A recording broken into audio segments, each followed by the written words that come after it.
आज हम पढ़ेंगे कविता किताबें, जिसके कवि हैं सफदर हाशमी। इस कविता के माध्यम से कवि आज के युग में पुस्तकों का महत्व समझाते हैं।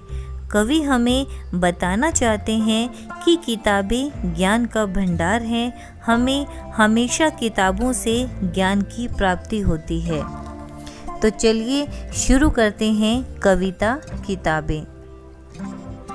किताबें करती हैं बातें बीते ज़मानों की, दुनिया की, इंसानों की, आज की, कल की, एक एक पल की, खुशियों की, गमों की, फूलों की, बमों की, जीत की, हार की, प्यार की, मार की। क्या तुम नहीं सुनोगे इन किताबों की बातें? किताबें कुछ कहना चाहती हैं, तुम्हारे पास रहना चाहती हैं। इन पंक्तियों में कवि कहते हैं कि हमें किताबों से बीते ज़मानों अर्थात इतिहास की जानकारी मिलती है। किताबों से हमें इस संसार की और विभिन्न लोगों की जानकारी मिलती है। किताबें भूतकाल, वर्तमान और भविष्य हर समय की बातें करती हैं। वे खुशियों की, दुखों की, युद्ध की, प्रेम की, सभी तरह की बातें करती हैं।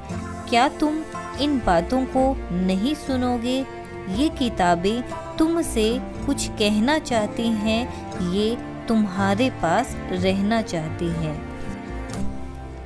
किताबों में चिड़ियाँ चहचहाती हैं, किताबों में खेतियाँ लहलहाती हैं, किताबों में झरने गुनगुनाते हैं, परियों के किस्से सुनाते हैं।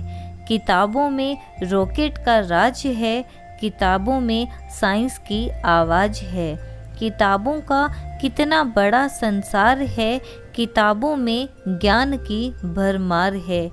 क्या तुम इस संसार में नहीं जाना चाहोगे? किताबें कुछ कहना चाहती हैं, तुम्हारे पास रहना चाहती हैं। इन पंक्तियों में कवि कहते हैं कि किताबें संसार की सभी वस्तुओं की बातें करती हैं।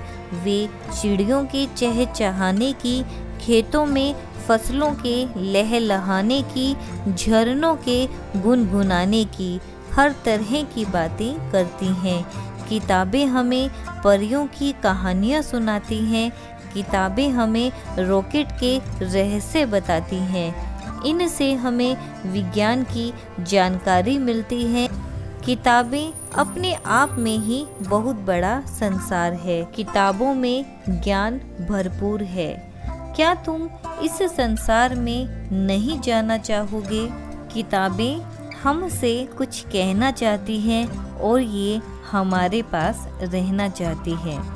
तो इस प्रकार सफदर हाशमी जी ने इन पंक्तियों में किताबों के महत्व के बारे में बताया है कि किताबें अपने आप में ही एक पूरा संसार हैं। वो हमें इस संसार की हर एक वस्तु के बारे में बताती हैं।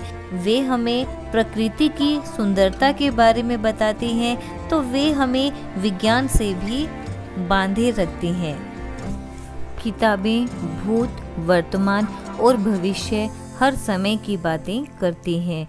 किताबों से हमें पूरे संसार की और विभिन्न लोगों की जानकारी मिलती है। किताबें अपने आप में ही पूरा संसार है और किताबों में ज्ञान का भंडार है।